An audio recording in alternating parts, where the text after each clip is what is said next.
tu fais tes prières à l'heure, tu jeûnes chaque Ramadan, tu lis le Coran, et pourtant, rien ne va. Les épreuves s'accumulent, la sérénité ne vient pas, et tu as cette peur sourde au fond de toi. Et si, malgré tout ça, Allah ne m'acceptait pas? Ce que je vais te dire aujourd'hui est terrifiant, mais nécessaire. Parce que beaucoup de musulmans croient que leurs actes extérieurs suffisent pour atteindre le paradis.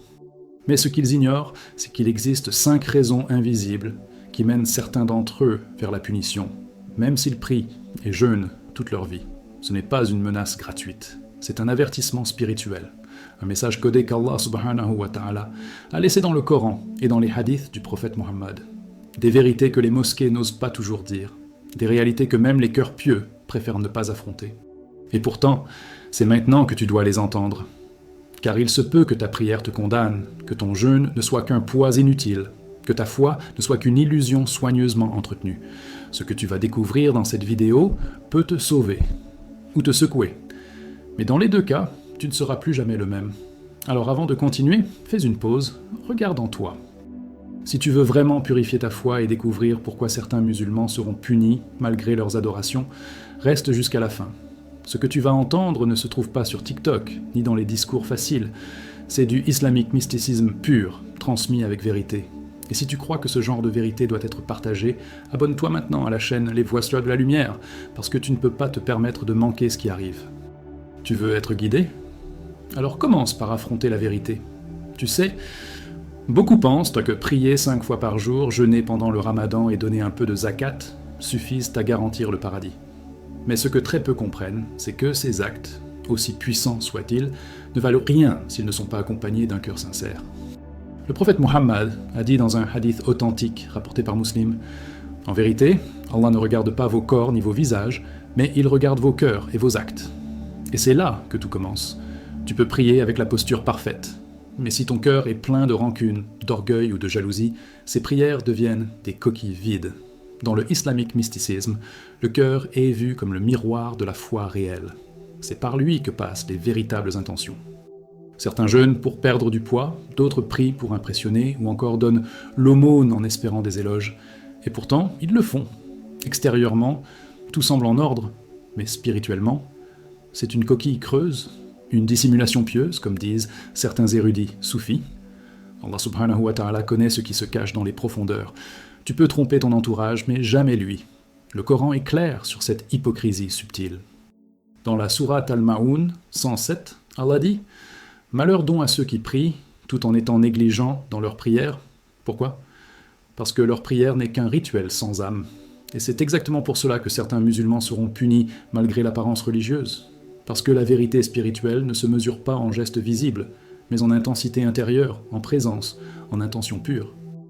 Le jour du jugement, beaucoup seront choqués de voir leurs actes rejetés, non pas pour ce qu'ils ont fait, mais pour pourquoi ils l'ont fait. Et puis il y a ceux qui s'attachent à des péchés discrets. Ils prient, certes, mais mentent sans remords. Ils jeûnent, mais trahissent en affaires. Ils donnent, mais humilient. Et pourtant ils se croient à l'abri. Mais le Coran dit dans Sourate Al-Baqarah 2,44 « Commanderez-vous aux gens la piété, et vous oublierez vous-même, alors que vous récitez le livre ?» C'est cette incohérence invisible qui attire la colère d'Allah subhanahu wa ta'ala, car les actes ne sont pas des armures contre sa justice, ils sont des preuves à double tranchant. Alors, pose-toi la question, ton islam est-il un habit ou une lumière? Est-ce que tes prières sont un lien intime avec Allah ou un automatisme social? Ce que tu fais en apparence ne sera jamais aussi lourd que ce que tu caches à l'intérieur.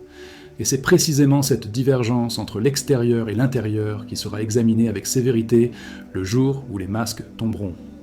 Mais si tu ressens cette peur, cette remise en question, alors reste ici, car ce n'est que le début. Le plus dangereux est encore à venir. Il y a des péchés qui hurlent, et d'autres qui chuchotent, ceux que l'on commet dans l'ombre, dans le confort de la solitude, là où aucun œil humain ne peut te juger. Et pourtant, ce sont eux, ces péchés silencieux, qui pèsent le plus lourd sur la balance, car ils sont souvent accompagnés d'arrogance et d'insouciance. Le prophète Mohammed nous a avertis dans un hadith « Tous les membres de ma communauté seront pardonnés, sauf ceux qui exposent leurs péchés ou les commettent ouvertement. » Mais que dire de ceux qui les enfouissent, tout en continuant à pratiquer les rituels de l'islam comme si de rien n'était? La vérité, c'est que certaines prières ne montent jamais vers le ciel, Elle s'écrase sur le plafond de l'hypocrisie. Pourquoi ? Parce que la langue prononce des invocations. Mais le cœur, lui, planifie encore le péché. C'est ici que l'occult knowledge in Islam nous met en garde. Le péché dissimulé est souvent accompagné d'un voile spirituel, un hijab entre l'âme et la lumière divine. Même si tu pries, même si tu jeûnes, si tu caches en toi l'intention de nuire, d'exploiter, de trahir, alors tu es en guerre secrète avec Allah subhanahu wa ta'ala. Et ce que beaucoup ignorent, c'est que certains péchés ne sont pas effacés simplement par les actes d'adoration. Le Coran, dans la sourate Az-Zumar 39-53, nous appelle à la repentance sincère. Ô mes serviteurs qui avez commis des excès à votre propre détriment, ne désespérez pas de la miséricorde d'Allah. Mais encore faut-il cesser l'acte, regretter sincèrement et réparer ce qui peut l'être. Sans cela, même 1000 prières ne suffisent pas. Il ne s'agit pas d'accumuler des prosternations, mais d'ouvrir le coffre-fort du cœur et d'en vider les poisons. Ces péchés cachés ne sont pas forcément de grandes transgressions. Parfois, il s'agit de médisances répétées, de promesses non tenues, de jugements silencieux contre les autres musulmans. L'islamique philosophie enseigne que chaque micro-acte injuste alourdit le cœur. Et avec le temps, ce cœur devient dur, puis noir. Et ce cœur noir ne pleure plus pendant les invocations, ne tremble plus pendant les versets, ne cherche plus la vérité. C'est cela la vraie punition, vivre une foi morte sans même s'en rendre compte. Alors, si tu ressens que ton adoration est devenue mécanique, si tu sens que tu pries mais ne vibres plus, ne cherche pas à augmenter la quantité. Cherche plutôt dans l'obscurité de ton cœur ce que tu refuses encore de voir. Peut-être est-ce un mensonge que tu protèges, une relation interdite que tu justifies, un vol maquillé en négligence. Ce sont ces petites choses qui, accumulées, étouffent l'âme. Et dans le prochain chapitre, tu vas découvrir la conséquence spirituelle de cette intoxication invisible. C'est un piège sournois, presque invisible, mais terriblement destructeur, l'orgueil religieux. Tu pries, tu jeûnes, tu apprends le Coran, tu parles bien, et lentement, sans t'en rendre compte, tu commences à te sentir supérieur aux autres. Tu regardes le frère qui fume avec dédain, tu évites la sœur qui ne porte pas le hijab avec mépris. Tu commences à croire que ton statut auprès d'Allah subhanahu wa ta'ala est garanti, parce que toi, tu fais les choses comme il faut. Mais tu oublies une vérité que le Spiritual Awakening enseigne. C'est souvent dans l'humilité cachée que se trouve la vraie élévation. Le prophète Muhammad a dit dans un hadith rapporté par Muslim, « Celui qui a dans son cœur l'équivalent d'un grain de moutarde d'arrogance n'entrera pas au paradis. » Et tu vois, ce hadith ne parle pas d'un mécréant ou d'un criminel, il parle d'un musulman pratiquant, mais dont le cœur a été envenimé par la suffisance, parce qu'il pense que ses prières et son savoir font de lui un élu. Et pourtant, cet orgueil peut anéantir toutes ses adorations, comme un feu qui consume un jardin. Dans les Quranic Mysteries, on découvre que même Iblis a été maudit non pas pour ne pas croire en Allah, mais pour avoir refusé d'obéir par orgueil spirituel. Il considérait qu'il était meilleur qu'Adam, alayhi salam. Et aujourd'hui, combien d'entre nous tombent dans cette même erreur ? On se croit meilleur parce qu'on suit la sunna, parce qu'on parle arabe, parce qu'on fréquente une certaine mosquée, mais cet orgueil est une bombe spirituelle silencieuse. Et le pire, c'est qu'on continue à prier pendant qu'elle explose lentement dans l'âme. Ce n'est pas en récitant des sourates à haute voix que tu te rapproches d'Allah, mais en abaissant ton ego en silence. Un homme peut être vu comme pieux par tout un quartier, mais si son cœur méprise les autres croyants, il marche sur une corde raide au-dessus de l'enfer. C'est pour cela que les savants disent « Celui qui se croit arrivé est celui qui s'est déjà égaré ». Et même les plus grands compagnons du prophète craignaient pour leur foi. Pas parce qu'ils manquaient de prière, mais parce qu'ils savaient que l'orgueil peut transformer un adorateur en prisonnier spirituel. Alors, si tu veux vraiment purifier ton adoration, commence par purifier ta perception des autres. Remplace le jugement par la compassion. Remplace le regard hautain par un regard fraternel. Tu ne sais pas quel péché l'autre combat chaque jour. Tu ne sais pas quelle larme secrète il verse la nuit. Peut-être qu'il est 1000 fois plus aimé d'Allah que toi. Et dans le prochain chapitre, on va plonger encore plus profond dans une vérité que peu osent affronter. La trahison silencieuse envers Allah, même en état de prière. Il existe une forme de trahison que personne ne voit. Elle ne laisse ni trace, ni scandale. Elle se produit en plein acte d'adoration. Oui, en prière. Ce moment supposé être le plus pur, le plus intime, peut devenir un terrain de duplicité spirituelle, si le cœur n'est pas aligné. Tu te tiens debout, tu dis Allahu Akbar, tu bouges ton corps selon la sunna. Mais pendant ce temps, ton esprit voyage ailleurs. Vers ton téléphone, ton compte en banque, ton prochain mensonge ou ton dernier péché. C'est cela, la trahison intérieure. Et elle est beaucoup plus grave qu'on ne le pense. Le prophète Muhammad a dit dans un hadith « Il y a des gens qui prient, mais leur part de la prière n'est que fatigue. » Que signifie cela ? Cela signifie que la forme extérieure est là, mais l'âme est absente. Et dans l'islamique mysticisme, cette dissociation entre le corps et le cœur est l'un des signes de la rupture avec la lumière divine. C'est comme offrir à Allah subhanahu wa ta'ala un cadeau vide, emballé joliment, mais contenant du vide. Et beaucoup pensent qu'en répétant cela, jour après jour, ils avancent spirituellement. En réalité, ils s'enfoncent. Dans la sourate Al-Munafiqun, 63-4, Allah parle de ceux qui parlent de lui avec leur bouche, mais dont les cœurs sont fermés. Et il dit « Ils sont comme des planches de bois appuyées ». Tu comprends ? Appuyées, mais sans vie. Ce sont ces prières mécaniques, sans tremblement, sans larmes, sans présence. Et le plus dangereux, c'est qu'on s'y habitue. On pense que c'est normal, mais ce n'est pas normal. C'est une alarme spirituelle, un signal de déconnexion, un avertissement céleste. Il faut savoir que le Quranic Mysteries nous révèle une chose étonnante. La prière elle-même peut témoigner contre toi le jour du jugement. Elle peut dire « Il m'a prononcé sans attention ».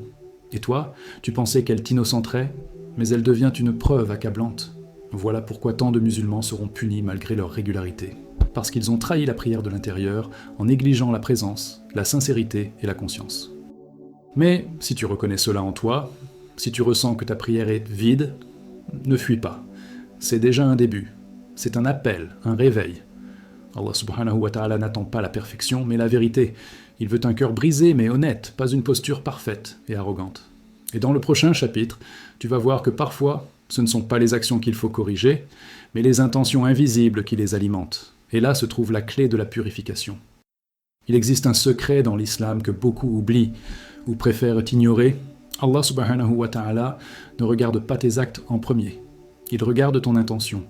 Et si cette intention est corrompue, alors même la plus belle adoration devient inutile, voire toxique.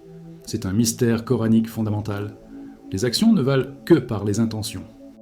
Et pourtant, combien de musulmans prient, jeûnent, récitant le Coran, pour être vus, aimés, félicités ou rassurés intérieurement, et non pas pour Allah seul.